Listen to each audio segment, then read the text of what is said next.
So I want to hear what pre-show banter you have, and then Before we determine whether or abandon not. Well, Yeah. okay. So here's joke number one. Okay. It's already off to a horrible start. What about all those scam phone calls we keep getting? I'm Guys, getting honestly, none. on the true, every time my phone rings, it kind of makes me mad because my friends don't call me; they text me, and if my phone buzzes more than once, I'm like, "Oh, I call you. So you're not getting scammed at all, Chris, huh? I'm not getting Actually, scammed. Yeah. that is true." Chris calls me, and it's really weird. I never take a phone call from people anymore. What's this delay? I don't know, man. Just most of the time, I'm receiving text messages or Facebook messengers or anything like that. I've been getting a lot lately, and I finally started getting fed up with it. And I started blocking the numbers that it would show up, but for the ones that just said unknown, I would just pick up the phone and just start breathing. That's cool. like breathing. Okay, Just like- I want to override this conversation. oh, Okay, go oh, Can you imagine how weird it would be if everyone wore gloves as regularly as they wore shoes? I don't Is think that- it would affect me that much. Is that what you're bringing to the table tonight? Yeah, it wasn't as good as I thought. Well, we do have a little bit of an announcement to get out of the way, just because we have to. Our little baby boy Chris got engaged just recently. I did it. I tricked a Yeah, girl. I can't believe that Bridget finally asked you. I know. I made her get down on a knee. She didn't want to at first. I said, no. No, you're gonna like this. Get down They on swept the the knee. leg. Yeah, Like Karate Kid, he knocked her did. down. I was Johnny, and I went for the leg sweep, and I said yes.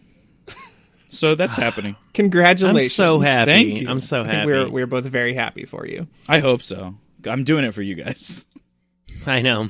I wanted the wedding. Speaking of doing it for you guys, Oh, welcome to our. nice. Should we do the show now? Yeah, I like it. Yeah, let's do the show. Welcome to this Wiki is Wiki What? Oh, you're gonna do it. This is gonna be. I'll your... do it. Okay. Yeah. All right, welcome to Wiki Wiki What, a random knowledge program where you'll probably learn something whether you like it or not. My name's Jake. I'm Chris. God damn it! I'm Dana. And on this show, the three of us will pick random articles that start with the same letter. Mm-hmm. We're going alphabetically, and we kind of keep these secret from one another, and then surprise each other when we all get together and record. So It's a big boy surprise, and Yeah. considering that we're going letter by letter, and this being the 18th episode, the letter we're doing today is R. now, So, Yep. Yes. caveat. For those that may just be joining us tonight or today or this morning. Well, I had to cover all the bases. Yeah. A lot of the stuff, like everything that we're saying tonight, we're just getting from Wikipedia. There's no sourcing. There's no fact checking at all. We are straight up just regurgitating what's been written there. So it could be completely incorrect.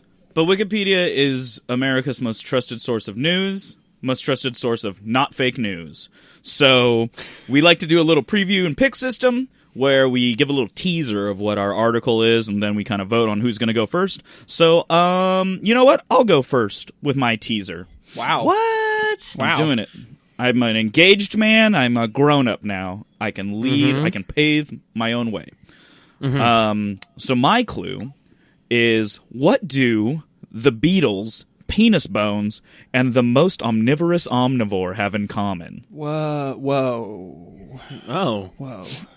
So that's mine. Okay. I'll go. Here we go. So it's a quote. Ooh, I got like a letter quotes. from somebody a while back, and they said, everything in your world seems happy. That's for sure. It's because I can create the kind of world that I want, and I can make this world as happy as I want. Shoot, if you want bad stuff, watch the news. Nice. All right. Well, Jake, I have to say, you did a very good job with the intro. It was not Thank terrible you. at all. Thank you. Is that true? Or Dana's is So my- article my is clue- passive aggression. My clue is, my topic can make an otherwise ordinary activity a lot more enjoyable. Raucous sex. Yeah. No. So, Who sounds most interesting? Who's feeling randy, right? Randy. Starts with R. Randy. I'm interested in what will make my things more interesting. So I would pick Dana to go first. Oh, the guy that was the least prepared for tonight. Yeah. Oh, okay. Well, here's what we'll do. Get it Me while and it's Chris will fresh go in your brain. first. No, I was going to say you continue to research while we do the I'm show. fine. I got it all. So I'm doing my my little thing tonight on the rubber ducky. Oh, you're the one. Tons of fun. Oh. Does anybody want to say anything else about rubber ducks? Do you talk about that guy from Reddit? I feel like I know a lot. Okay, well, feel free to supplement me if I don't say the thing that you're talking I'm excited. about. Okay. So let's start it off. The rubber duck is a toy shaped like a stylized duck, generally yellow, with a flat base. It's made out of rubber or a rubber-like material such as vinyl plastic. The yellow rubber... Hold on. I'm sorry. I'm reading my notes here, and it appears that I have made the all-too-common typo of dick instead of duck in this particular line. That's a different article, my man. Please Yeah. talk about rubber dicks. The yellow rubber dick, duck has achieved kind of, it's achieved this iconic status in Western pop culture and is often symbolically linked to bathing. Yeah. I'm sure both of you have it ingrained in your head from a very, very early age that if you see a rubber duck, a shower cap, and a loofah on a stick, someone's probably taking a bath. That's true. And they probably have somebody's hand up their butt while they do it. Oh, you're talking about a puppet. I'm talking about puppets. Oh, I was like, what are you talking I was about? not being lewd. So let's dive into the history, shall we? Please. So something I didn't know, the history of the rubber duck is linked to the emergence of rubber manufacturing in general in the late 19th century. And the earliest ducks were made from like a harder rubber, and they weren't hollow. So they actually didn't float. They were used as like dog chew toys. Oh, no. Yeah. So eventually everybody started moving to vulcanized rubber, which is used all over the place now for manufacturing processes. And it's got, some synthetic magic going on to make it more buoyant. Does anyone want to take a guess at who invented vulcanized rubber? Firestones. Am I wrong? Jake? Thomas Edison. Wrong. Fair. Pretty good guess. Wrong, but Tesla. pretty good guess because that guy did a lot of good stuff. No, it was invented by Charles Goodyear. Oh, the other tire brand. The other Damn it. tireman. Other tireman. The tireman. Yeah. So the original rubber duck was modeled from a sculpture by a dude named Peter Ganine in the 1940s. That sculpture was then patented and reproduced as a floating toy, of which over like 50 million were sold at that time. Yikes. So that's already pretty successful. As I mentioned in my clue, Jim Henson popularized rubber ducks in 1969, performing the song "Rubber Ducky, You're the One" as Ernie on Sesame Street. Yep. Ernie spoke to his duck frequently throughout the show and carried it with him to other segments. It was kind of his little buddy. Beyond sort of the ubiquitous yellow duck, which most people are familiar with, I typed dick there again. Jesus. We got dick on the brain. Yeah, seriously. Guilty. There have been tons of novelty variations and knockoffs on the basic theme, a lot of which piss me off, like ducks representing professions, politicians, celebrities, movie characters, you name it. There's a rubber duck for your style. I've seen a goth rubber ducky. It was Yeah. all Oh, yeah. It was all black and it had like bangs and a barrette and like extreme eye makeup. Right, and like bones like along the side. So many bones, guys. So there are ducks that glow in the dark, change color, have interior LED systems, have like little wind up engines and little paddles that make them swim in like swimming pools and stuff. In 2001, the British tabloid The Sun reported that Queen Elizabeth had a rubber duck in her bathroom that wears an inflatable crown, and that it was spotted by a worker who was repainting in there. And that particular story actually boosted the sales of rubber ducks in the United Kingdom by 80% for like 3 months. So That's obscene. Well, Whatever works. The Queen Mum had a rubber duck. We had to be like that. As with most pop culture toys, rubber ducks are a favorite among collectors, and the word enthusiasts is in quotes on the Wikipedia page. So that's fun. The largest rubber duck collection ever reported was in the 2007 Guinness Book of World Records, and it stood at 1,439 unique rubber ducks. Excuse me? 1,439 unique rubber ducks. Not just no. All of those were the yellow one. Like these were all different. Jeez. So that's a thing that happened. That has to be a really cool person to live with. That's got to be the most interesting room in the house for sure, right? Just piled on top of each other. They tumble out. Yeah. Oh, God. Have you seen that video? I think it's from IKEA, of those rubber duck things that have a sound maker in them when you squeeze them. And some guy went over and he pressed down a whole basket of them, and it just sounded like the screams from hell coming out of it. I heard that remixed into a vaporwave song. I'll send it to you later. God, it's like the moaning of 1,000 lost souls. So here's a weird but totally unsurprising fact. China started blocking internet searches for Big Yellow Duck after a doctored photo that replaced tanks with giant rubber ducks in a famous Tiananmen Square massacre photo became viral. So, good job, China. Wow. Right. Censored the whole search query. Actually, every time we say rubber duck, it just comes over as static with they listen. Over there.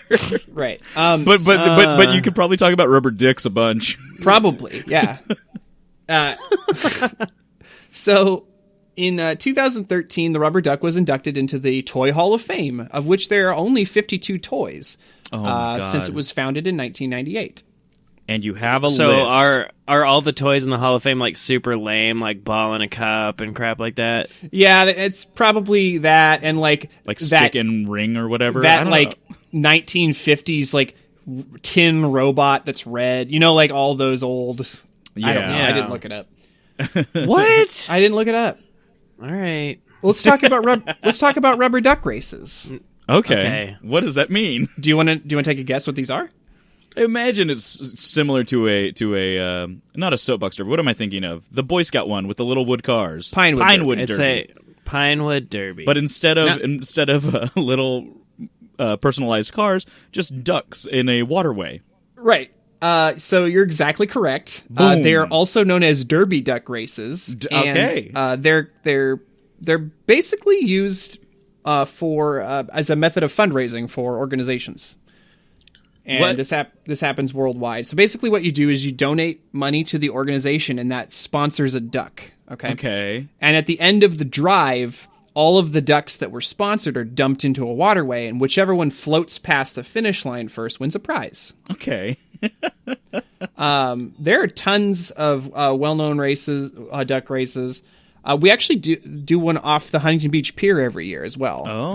Oh, that's right. We just throw them into the ocean and don't throw care them what into the happens, ocean right? and not care.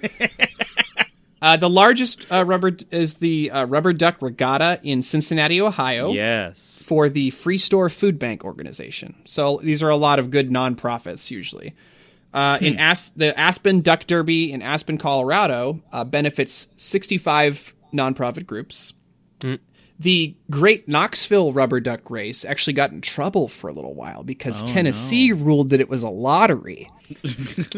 Man, there are so many weird laws about what is and isn't gambling in this country and in others. It's a hard life. They should just make it all legal. Remember the last episode where we talked about how game shows were gambling? Yeah.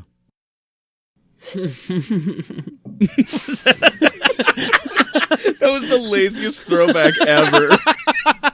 To one episode ago. You just mentioned it and didn't elaborate. And a really fucking non-committal laugh. Yeah, well, I mean, if they want to hear about it, let's go watch the last episode. So Jake, are you literally on a phone phoning this in right now? Yeah. Hang on, I think I'm getting another call. So Tennessee eventually amended its constitution to allow lotteries for special exceptions. There you go. And the Great Knoxville one actually benefits the Boys and Girls Club of Tennessee Valley. So there you go. Oh, that's cool. Good. Yeah. You know, I'll give you an anecdote about that. In Arkansas, gambling is illegal, but we passed this law to allow scratchers to become legal before I moved away. Because they said that the proceeds went to benefit the education of students and like funding of schools. So as long as you say that your gambling is for good reason, right? You can. There's always a loophole. There's That's always nice. a loophole. Just gotta grease the right palms. Besides those, there are actually these are also practiced in Australia and the UK as well, pretty regularly. So a lot of English-speaking countries, I guess. Okay. I don't know. Got a little bit of weird facts here on oceanography that was very interesting to me. Oh, please. So, there was this huge Pacific storm in 1992, and 3 40-foot containers that had over 28,000 plastic bathtub toys from this Chinese factory were completely washed off this ship. They contained blue turtles, yellow ducks, red beavers, and green frogs. And so 2/3 of these toys floated south and landed 3 months later on like the shores of Indonesia, Australia, and South America. The remaining 10,000 headed north because they were like, nah, let's not do that. And they ended up going near Alaska, and they completed a full circle back near Japan. And and a lot of them got caught up in what. That giant North Pacific garbage island I told you guys about in the G episode. Yeah. Yeah. Good callback. Thank you very much. Better than Jake's one episode. Hey, you guys remember Wiki Wiki what? Huh? So a lot of them got through the Bering Strait between Alaska and Russia and got stuck in the Arctic ice. They moved about a mile a day through the ice, and then people started seeing them in the North Atlantic. And so the movement of these toys was actually, it attracted an American oceanographer named Curtis Ebsmeyer, and he's still monitoring these toys. He monitors the ebbs and flow of the ocean, and his name is Ebsmeyer. That was a good joke. Science jokes. Or is it nominative determinism? Hey! Brought to you by Freakonomics. Please continue. So he says... Ducks! He says that the ducks... This is sad a little bit. Oh, no. I actually made a frown when I was reading this. He says that the ducks and the beavers have been bleached by sun and seawater, so they're just white now. Yeah. Yeah, but the turtles and frogs are cool. They kept their color. That's good. Yeah. There's always good news, right? Yeah. In 2003... this company named The First Years Inc. offered a $100 savings bond reward to anyone who recovered one of these toys in New England, Canada, or Iceland. Okay. And so a lot of people got interested in this, and most of the toys were recovered throughout 2004. But by 2007, they had actually moved past Greenland and started washing up on the shores of the Western United Kingdom. So just think about the little journey that these toys have made. And apparently the toys were the subject of a book titled Moby Duck, The True Story of 28,800 Bath Toys Lost at Sea. Oh, that's what that book was about? Yeah. What? Give that man an award. You don't know this book. Okay. I got one more cute little thing here. There's something called rubber duck debugging. What? Do either of you know what this is about? No, it sounds terrifying. So it's just a method of debugging software code.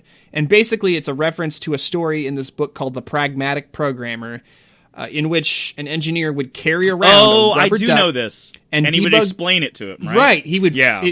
He would forcefully explain his code line by line to this duck to make sure that it all made sense. Yeah, So, yeah. It was like a logic trap where it made him say everything. Yeah, and apparently this is like super common, this technique, Mm-hmm. and most of these techniques involve talking to inanimate objects. Something, so yeah. That's kind of weird, but Did you see anything in your research about? I think it was in Australia where they had the world's largest rubber duck. Mm-hmm.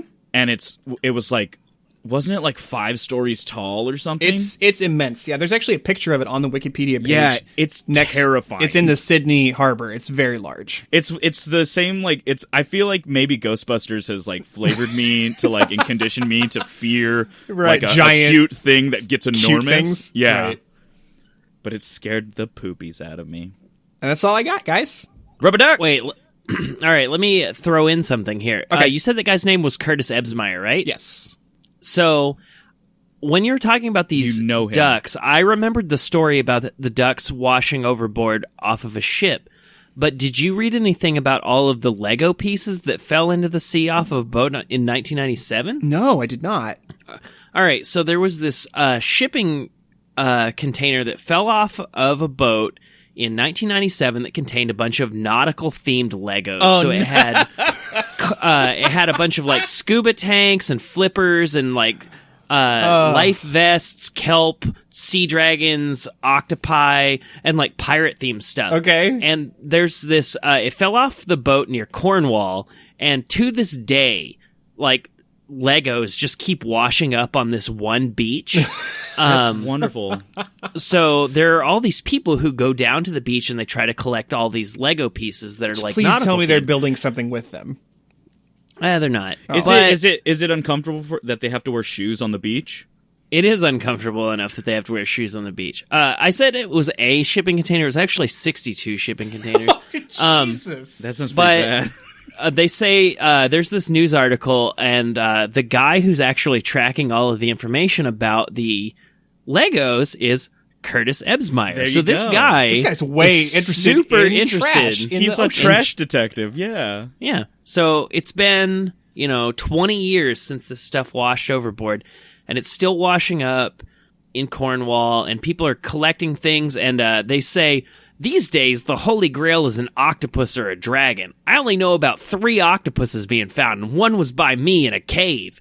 And it's like, I don't know, I there's hate all of that. these... I love when you impersonate like a random person. Yeah. You just make them Anyway, as geeky as possible. So it's really interesting because as you were talking about this, I was like, oh, I'm going to see if Dana knows about this rubber duck thing that washed overboard and these Legos. And then I looked up the Legos and it was the same guy. Dude. Crazy. Now, I mean, of you- course it would be. Where Yeah, he did you cornered learn the about market. this? I learned about the Lego thing in a documentary a couple of years ago. He's like, I but went you to can Cornwall and actually- I stepped on a really. I stepped on a Lego on the beach and I lost my mind. I was like, how could this happen to me? They 'Cause followed it hurt me. so bad. But yeah, That's so good. they've been washing up all around the world. There's Legos washing up on the beach, so no matter where you go, you're not safe. Yeah, that's But the yes. takeaway. There you go. And that's it. Legos and rubber ducks. I did it. You did it. So Good stuff. who do you want to hear from next? You want to hear about the Beatles and Dick Bones or whatever Jake said? What did Jake say? What was yours? Everything in your world seems to be happy. If you want bad stuff, watch the news. Okay. Okay. I think we should get the penis bones thing out of the way. All right. Gentlemen, I'm going to tell you a little bit about one of my favorite animals, the raccoon. Oh. So, I'm going to be real honest. I went into this article thinking I was going to talk about raccoons, and then I'd get into, like, the Beatles references is one of my favorite Beatles songs, Rocky Raccoon. And then, I was going to talk about, like Rocket the Raccoon from Guardians of the Galaxies and how they've kind of, penetrated pop culture. And then a big thing about it was I wanted to talk about animals that have opposable thumbs. Oh, And like how they're terrifying and like in Las Vegas there's this pet store called Pet Kingdom USA. is that where the one we went to? Yeah, it's the one where I bought the ferrets. Yes.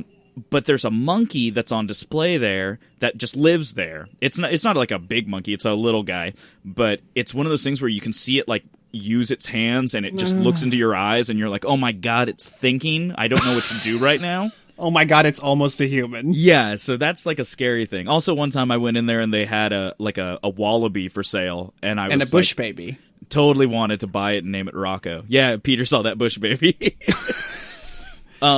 So that's what I was hoping to do, but turns out raccoons don't have opposable thumbs.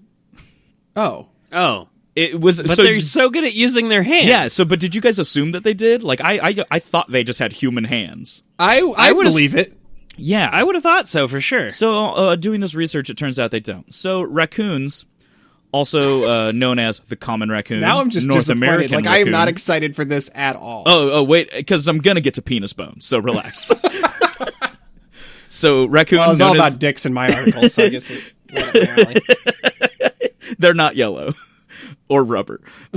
Also known as the common raccoon, North American raccoon, northern raccoon, and colloquially, I hate to say it, but as coon. I didn't feel great about saying that, but it's in this article. So there's like a ton of different species of them. They're all separated by location and kind of where they came from. For a very long time, they were the first time they were kind of written about and discovered was the Christopher Columbus's expedition, and they saw them. And they, like, very foolishly, like, they didn't know what they were, and they were like, "Oh, look, that's like a weird dog." And then other people were like, "Nah, that's a weird cat."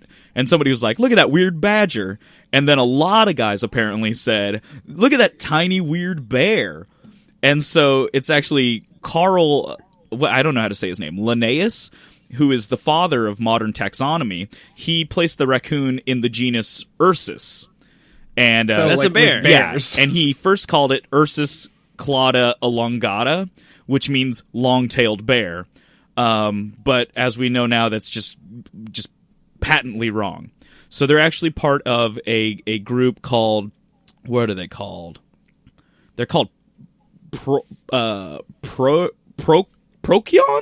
You got it. I don't know. I don't know, man. Just probably true. Which there's like, and then I was looking at like other things that are like related to that, and it was like no other animal that I could recognize. So I was like, okay, raccoons they are. So raccoons, there's like a lot of weird stuff about them. Like have you guys had run-ins with raccoons? I've never. Yeah, a lot. Really? Yeah, please. Oh, yeah. Please regale me. I would like please a story. telling of a tale. So they get into your trash every time, and they're super smart, and they can take the lid off a trash can, and like even if you like spook them away, they come back. They're brave. Plus, I've seen a lot of GIFs on the internet where they're like taking cat food out of a cat's bowl and like dunking the cotton Like the cat candy is just in not the water. doing anything about it. Yeah, well, I mean, they look like a little bandit. They're adorable. They're very cute. I don't know. So I used to live in Arkansas. So but you had raccoons there, right?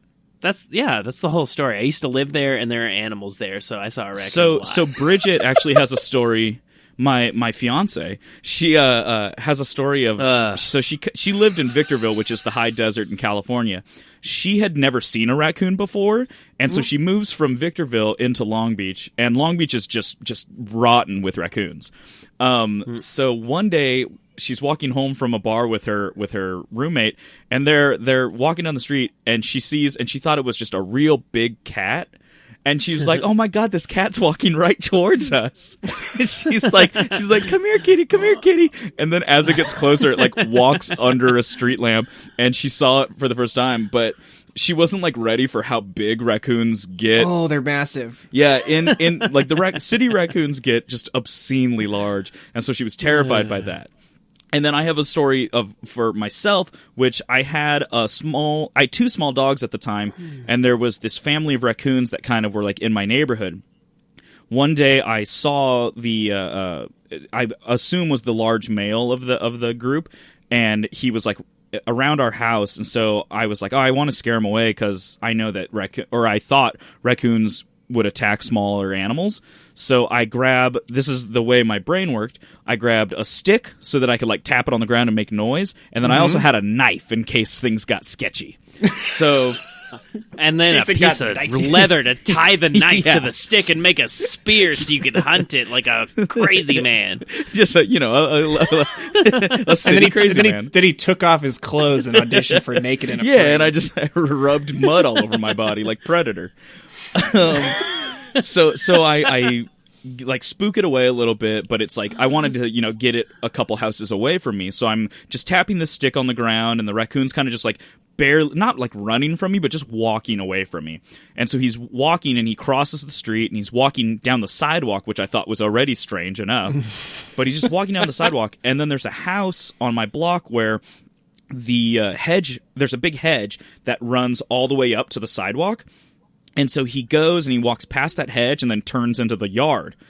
I was like going to just continue walking down the sidewalk, and then I was like, wait a minute, I know that raccoons are tricky little bastards. So I decided instead that I walked in the street, so I gave it kind of a wide berth, and as I walk around and I clear the hedge, the little raccoon, not little, he was large, but he was sitting right by the edge of the hedge. He was going to jump out Yeah, and spook he was you. ready to try to ambush me. And I was like, this little fucker. So anyways, that's my raccoon story. Wait. Oh, God. I don't know if this is true. Are they able to be bipedal a little bit? Yes, they are. Oh, yeah, okay, yeah, definitely. So they are able to, but they're for That's terrifying. I don't like thinking about that. their legs are actually really short, so it's kind of just kinda difficult for them waddle. to they don't stay like that because it just is inefficient. One terrifying thing I learned about them is that they're a rare species that can climb down a tree face first, and they're like kind of they're too large, really. Like it's kind of like how a bumblebee flies, where it doesn't really make sense physically. Like, they shouldn't be doing it, but the way that they do it is their front paws, they can actually turn 180 degrees around. So their paws are completely backwards as they're climbing down a tree. Oh, wow. Yeah, terrifying stuff. So like an owl's head. Yeah, exactly. So, I have a little thing about how clever they are. So, there's a zoologist named Clinton Hart Merman. Named Curtis Ebsmeyer. He threw a bunch of raccoons in the ocean and tried to track them. He watched where they It was washed not up. fruitful. It was... No, so Curtis Hart Merman described raccoons. He described them as clever beasts, and he said that in certain directions, their cunning surpasses that of a fox. And so it kind of gave rise to a lot of people like wanting to study the intelligence of raccoons. And there was a study done in 1908 by H.B. Davis where he found that raccoons were able to open 11 out of 13 complex locks. Oh my God. In fewer than 10 tries. And that so that's scary enough that they were able to figure that out. But then the real interesting thing is that they had no problems repeating the actions, even when the locks were rearranged or turned upside down. Wow. So not only were they able to like figure out the mechanics of a lock, but they were also able to recognize that they had been moved around or flipped, like inverted. That is insane. Yeah. So Davis's conclusions, he said that these raccoons, they understand abstract principles and like the locking mechanisms, and that their learning speed was equivalent to that of a rhesus macaque, which is a monkey. So what I would love to see is a competition of puzzle solving between a raccoon and a crow. Yes, I was going to bring that video up. Yeah, that would be great. All right, I'll let you continue. Well, just crows are. It's just an aside, but crows are super smart too. And there's a video you can see on YouTube where it's a crow using tools in successive like patterns. Like he uses a tool to reveal another tool so that he can solve other puzzles. Like there's a stick that he uses to get a larger stick so that he can fetch food. My dude, I saw a crow in the middle of the street, but next to a bag of Doritos, and he moved the bag of Doritos where the tires of a car were likely to go. Oh, and he my got God. out of the street, and a car ran over the bag of chips, and it exploded. And the crow was like, "Fucking yeah!" You want to know what flavor of Doritos? I don't remember. Call back. It was spicy jalapeno fire. It wasn't like the crab or whatever. Jesus Christ, Doritos, get your shit Clam together. chowder bag. It was prawn cocktail. Oh God, no, those are the crisps. Jesus. Side note to a side note, I very recently looked up the legalities of purchasing a raven or a crow, and it seems more difficult than it's worth. Do you No, guys? you just gotta catch one. Do you guys ever forget for a moment that we are animals ourselves inhabiting the same world as these? 100% I forget that. Every time. I'm a man. Don't compare me to an animal. And you start to think about the brains of other creatures, and you're like, oh, they're so close. They're so close. Dude, especially monkeys, like that gif of that monkey getting a haircut, and he's just having a really good time. Oh, I'm getting some monkeys, guys. You know what separates man from monkey? When that monkey's getting a haircut and the barber's brushing his hair and he accidentally hooks the teeth of the comb in his ear, the monkey doesn't get mad, and I do. You're more high strung. So a couple more things about raccoons real fast are that oh wait, no, here's more things about their intelligence actually. Okay, so yeah, He's not thinking about his mortgage, right? He's not thinking about no how he's just- going to put food on the table. He's just enjoying like, this haircut. This is great. So the studies that were done in 1908 by H.B. Davis kind of led the way for other people to do some other studies. There's apparently studies in 1963, 73, 75, and 92, which was more focused on raccoon memory. And they've kind of concluded that raccoons can remember solutions to problems for 3 years. And that in 1992, a study by B. Pohl found that raccoons were able to instantly differentiate between identical and different symbols 3 years after a short initial learning phase. What? Yeah. And so what Stanislaus Dene reports in his book, The Number Sense. It's not Sans Baratheon. The Number Sense, the book was called The Number Sense, and he found that raccoons can distinguish between boxes containing 2 or 4 grapes from those containing 3. Oh my god, I can't do that. Yeah. Well, there's that new that 1-2 switch game that's all about how many things are in this box. I was just thinking that. I was like, I can't even do that. So there's that. Jake, you mentioned earlier the thing about the raccoons dropping the cotton candy in the water. So it's actually a behavior that it's found in raccoons, both captive and wild raccoons.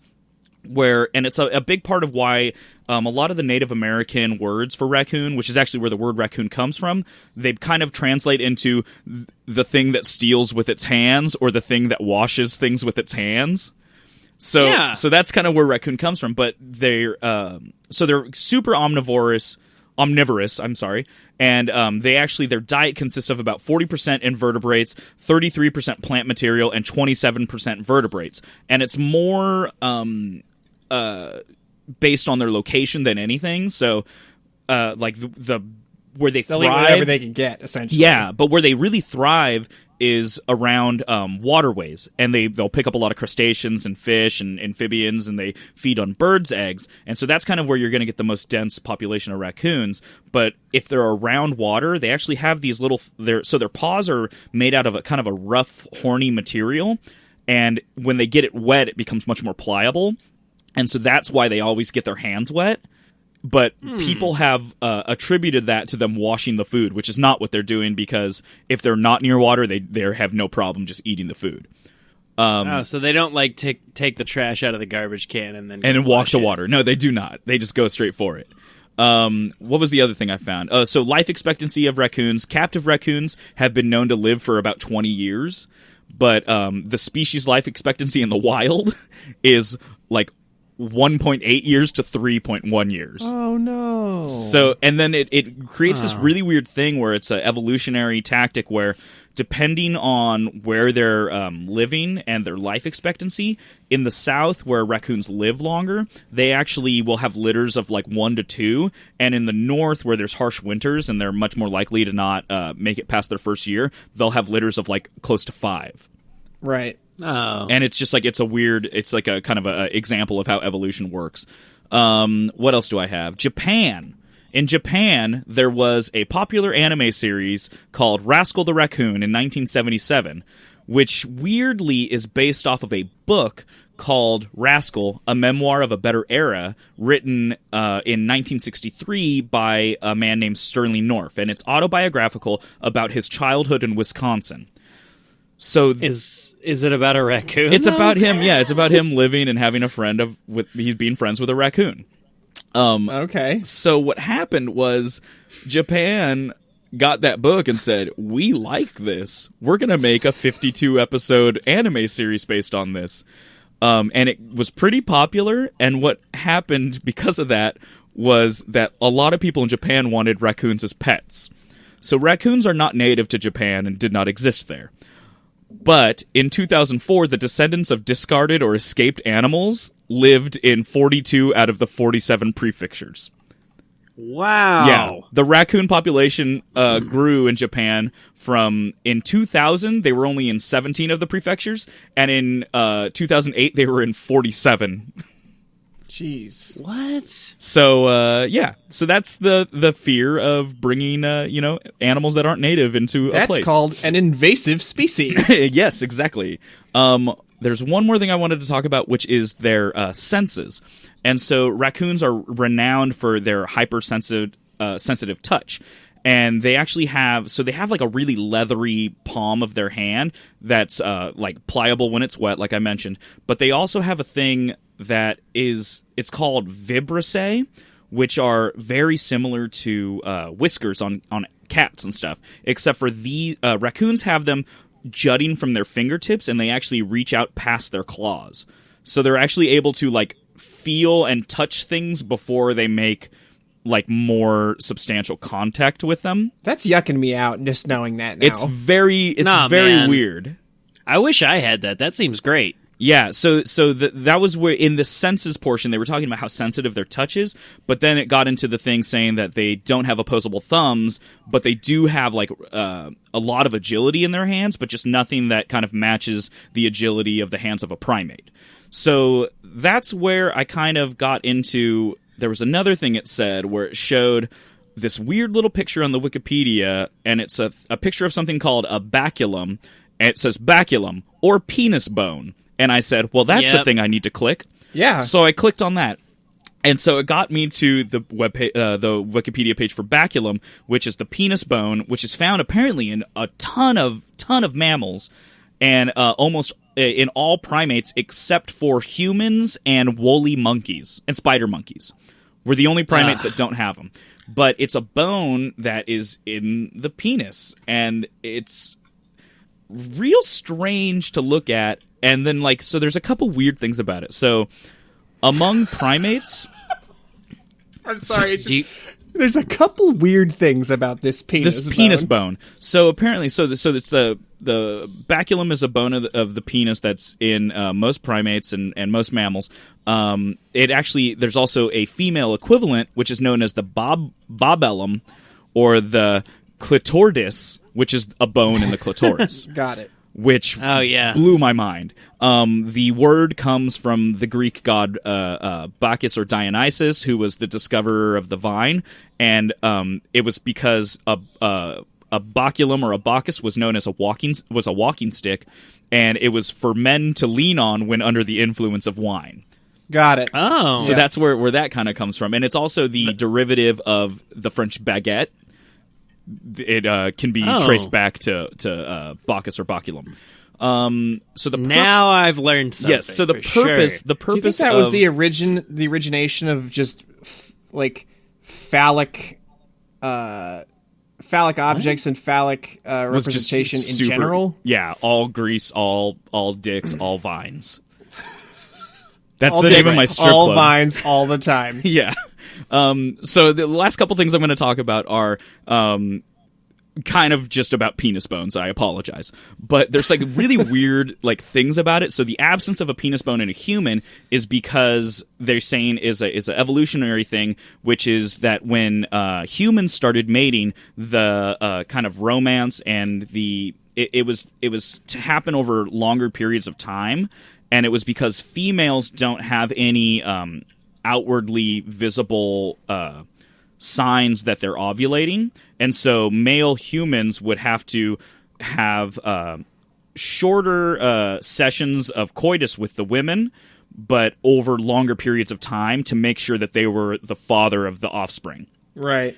With great apes, they have they don't interact with women and or the females and don't stay with them all the time. So in order for them to make sure that they impregnate somebody, what they would do is just really long, aggressive, multiple orgasmic sessions. And so that's how kind of apes would Right. kind of guarantee that it was their genetics carrying on. You got it And all. so it's a really weird thing. That's was kind of interesting to me. And then the other thing that I thought was really weird was that among primates, the marmoset, which weighs 500 grams, has a baculum measuring around 2 millimeters, while there's a tiny, it's called a galago. It's only weighs 63 grams, and it has a baculum that is 13 millimeters long. Oh, he's big swinging. What a monster. Yeah, so that's something that's interesting. Also, great apes, despite their size, they tend to have very small penis bones, and humans are the only primates who have lost them altogether. But I'm going to let you guys, last thing I want to do, just give a guess. How long do you think a raccoon's baculum is? In what measurement? You can go whatever you want, but so the marmoset. Give me the average length of a raccoon. Oh, average length of a raccoon. Let's go size of a raccoon. I wish I had this right now in front of me. Just from some toe to tip. Physical characteristics. Raccoons measure between 40 and 16 to 28 inches. Okay. Can I get the average girth of a raccoon? Jesus. No. Grow 8 up. to 20 pounds. Okay. I don't know, man. Like, oh, God. I don't know. Like, It's got to be like 12 inches. A 12 inches? Wait a minute. I don't know. Your like, assumption is that it's like half as long as its body? See, this is I'm going to go the Price is Right route, okay. and I'm going to guess $1. Okay. okay. I want to go with, like, seriously, like, 2 centimeters, 3 centimeters. Okay, 2 to 3 centimeters. It is 10 centimeters long. Raccoons that- are packing a 4-inch long baculum, and also it is strongly bent at the front end. So it has this like nice little hook on it, which is real funny because if you've ever looked at like what a G-spot like sex toy looks like, raccoons are built for pleasure. There you go. God. Also, the raccoon is the only animal that you can actually, if you just have its baculum, you can assess how old it is because they have a uncalcified cartilage at the end if they're a juvenile, and then it's calcified if they're an adult. And I is thought that you were going to raccoons. say the raccoon is the only animal you can climax with, and I went. And you were going to say, "That's not true. Not That's true. not true. But there it is. That's raccoons, everyone. I wanted to talk about Marvel Comics, but I somehow started talking about penis bones. All right, end of show. There it is. And wrapping it up. Thanks, everybody, for listening. No, No. you're not getting off that easy. All right. Is it my turn? It sure is, sir. Okay. We're going to talk about Bob Ross, born October 29th, 1942. Oh, There you go. love him. I thought it was Daytona going to be Beach, Roald Florida. Dahl. Yeah. Oh, I should have done that. I was gonna talking say, to you well, recently yeah, about how Willy Wonka is my favorite movie. you sure were. I blew it. Whatever. Anyway, born October 29th, 1942 in Daytona Beach, Florida. Died July 4th, 1995 in New Smyrna Beach, Florida. Oh, And he died on my birthday. Oh boy. yeah. An American painter, art instructor, and television host, Bob Ross was widely known as the creator and host of The Joy of Painting, an instructional television program that aired from 1983 to 1994 on PBS. Yes. Okay, Bob Ross is widely known for his permed afro and soft voice. And Not his artistic talent. No, that's a straight quote from the Wikipedia. So let's talk a little bit about the early life of Bob Ross. Please. At the age of 18, Bob Ross enlisted into the United States Air Force, where he served as a medical records technician. And he served in the United States Air Force for 20 years from 1961 to 1981, where he spent the majority of those years in Alaska, stationed at Eielson Air Force Base near Fairbanks. Okay. So while he was in the United States Air Force, he rose to the rank of Master Sergeant, the 7th enlisted grade of the Air Force out of 10 grades. So he's only a few steps down from being the king of the Air Force. I thought you were going to say that he... I thought you were going to say that he had, like, seen some shit, and that's why he turned to a life of, like peaceful painting. Well... Oh, no. Actually, at the beginning of the episode, you said we didn't source our data, we didn't do anything. I actually read an article. It was a nice little interview piece. Okay. From the Orlando Sentinel, a newspaper out of Orlando, Florida. In a 1990 interview with Linda Shreves of the Orlando Sentinel, Bob Ross stated that his military positions made him be, quote, tough and mean, and the guy who makes you scrub the latrine, the guy who makes you make your bed, the guy who screams at you for being late to work. And he said to Linda, if he ever left the military, he'd never scream again. So that's why he's always like whispering and being a nice little soft boy. God, nice this is on his art show. Blowing my mind. Yeah, you would never expect that Bob Ross was in the military yelling at people for 20 years. Jeez. So his super soft demeanor, he purposefully did as a result of a lifetime in military service. You got to hand it to the guy for, like, keeping up on his promise. Yeah. He really committed. Yeah, he really committed to it. Yeah. He really did it. And he made bank. Making that PBS money. Yeah. He did actually. He eventually founded the Bob Ross Company. I'm jumping ahead a little bit, but his company actually ended up being worth like $15 million. So Bob Ross was not broke. He was like, I know his show was like PBS funded, and it was a really simple set where he just kind of had an easel and a palette and all these like real simple sets. But he was doing pretty well by the end of his life.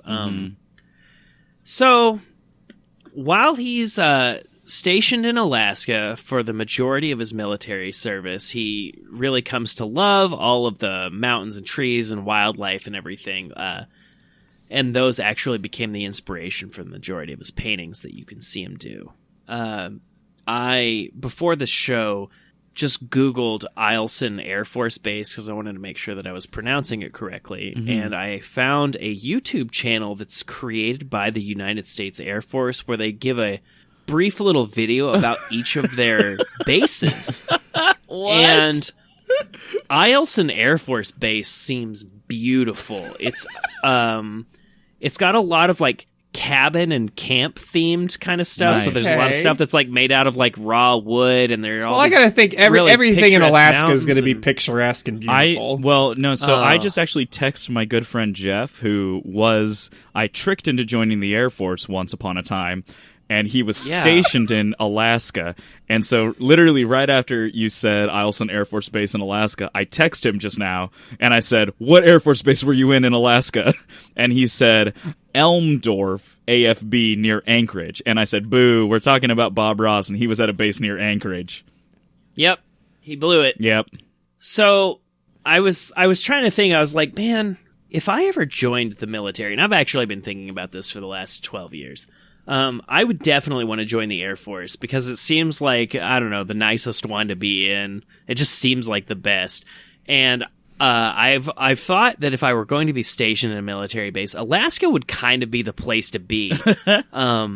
One, because it's beautiful, and I really just kind of love all of the imagery about Alaska. And I've actually spent a lot of time in my life looking at pictures of Alaska and thinking about what it would be like to be there. I've watched a lot of documentaries and stuff, and you could go. You're like wanted. a craperson person. I know. It's a state. It's an American. You're state. allowed. I know. I'm kind of in the same mind space with Alaska as I am with Hawaii, where I'm like, wow, they're super crazy far away. Like they're not United States that I could fly to without a passport. They're not contiguous. But I want to say that my kind of infatuation with the state and like natural beauty of Alaska came from the Simpsons movie. Okay. Which, came they out go in out theaters. there, right? a long time ago. They go to Alaska in some kind of like weird witness protection program or something. I don't really remember what the movie was about. It was about their marriage falling apart, if you really read into it. Oh, no. Oh, yeah. Anyway, in that movie, Sorry, Chris. the cartoon Congratulations Alaska on your was beautiful.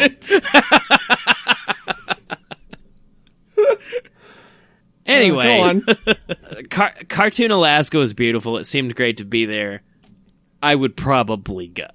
Like, it's in my list of states that I would visit. You know what I mean? Okay. Like, on purpose. While it exists, it's all melting. You think the ground will melt? Yeah, for sure, man. Yeah, all the rocks will melt away. It's getting that really hot, hot guys. Oh, my God. Anyway, where the hell was I? I got way off track. It's fine. Okay, he's stationed in Alaska. He's Raccoons. having a good time. He's living up there for 20 years. And as he's living up there in the final years of his military career, after having been in the Air Force for 20 years, he's working part-time as a bartender. And while he's a bartender trying to supplement his income, he's watching TV at the bar, and he sees the show on TV called The Joy of Painting, hosted by Bill Alexander.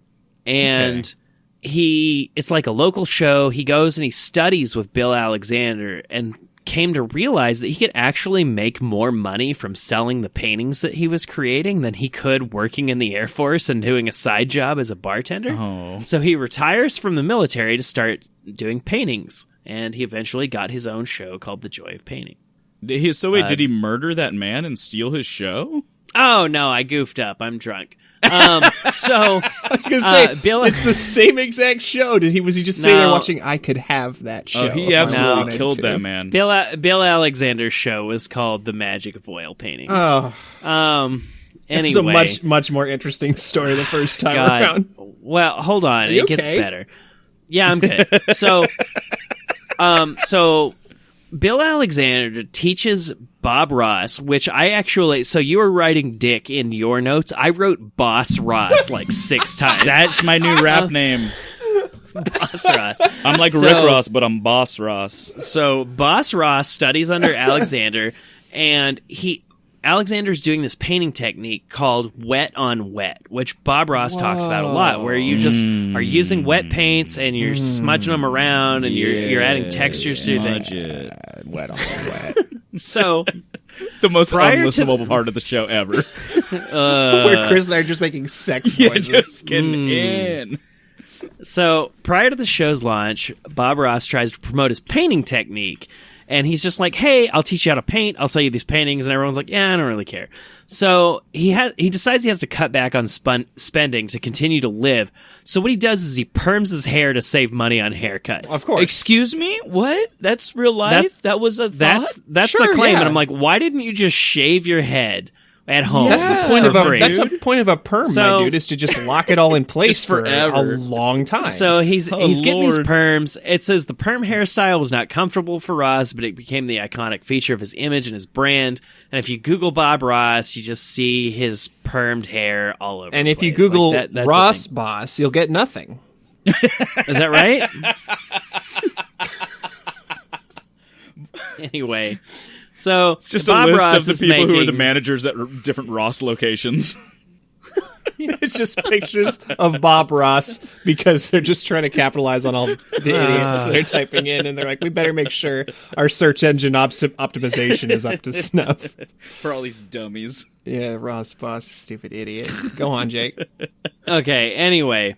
So I'm having Bob a good Ross time. is doing his show. He dedicates the first episode of the second season of The Joy of Painting to Bill Alexander, and he says, years ago, Bill taught me this fantastic wet-on-wet technique, and I feel as though he gave me a precious gift, and I'd like to share that gift with you, the viewer.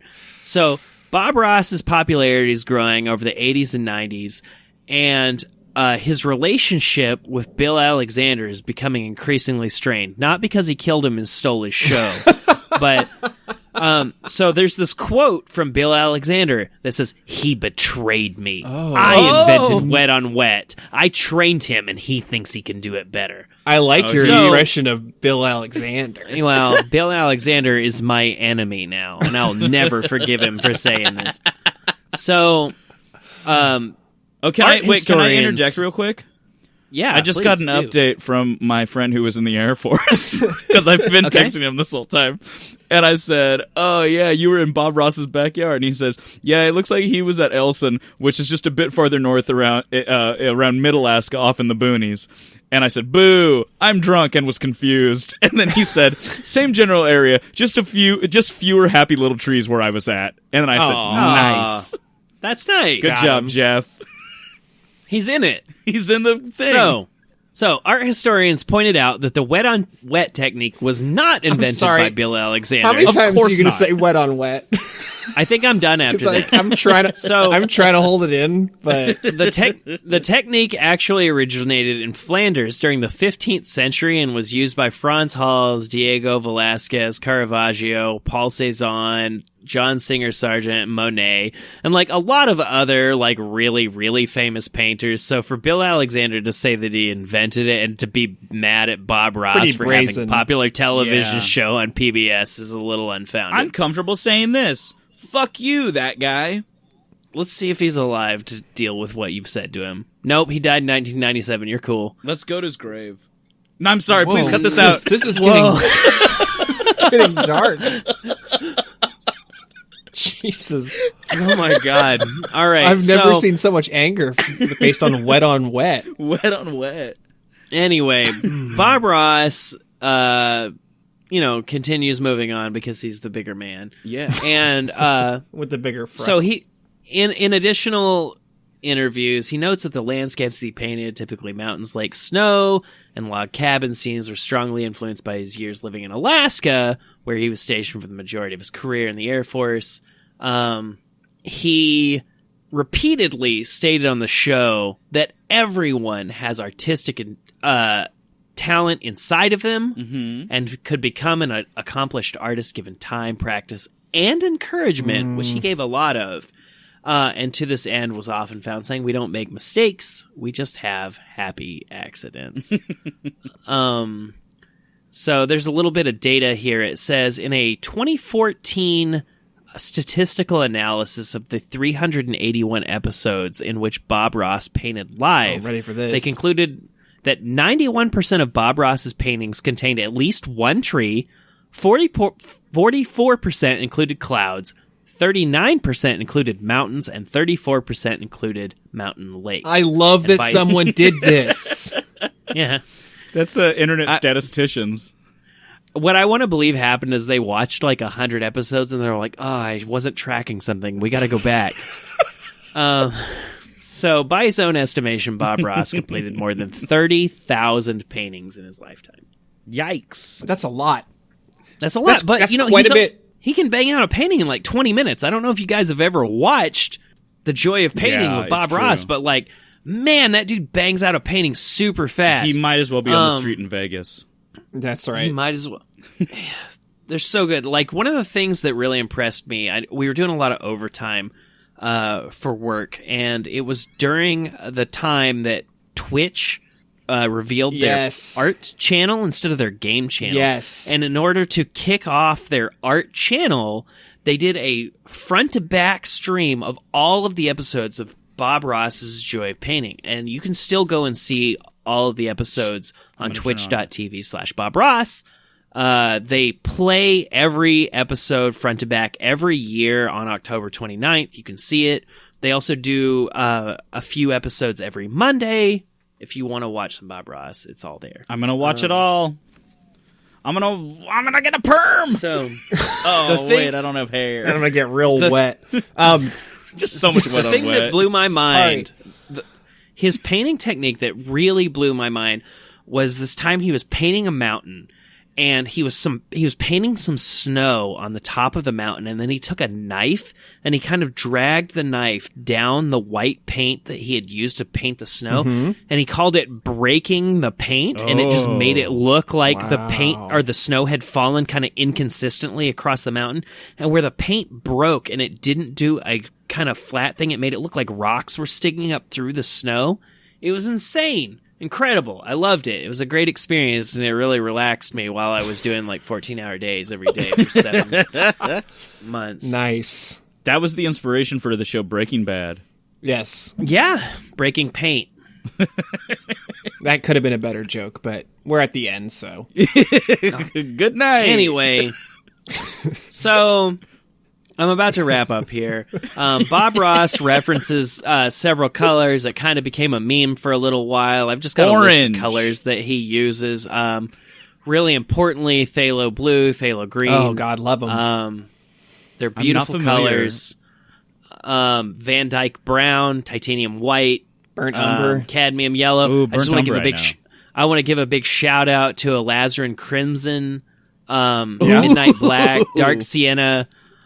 These are all the colors that you can buy on Bob Ross's paint website.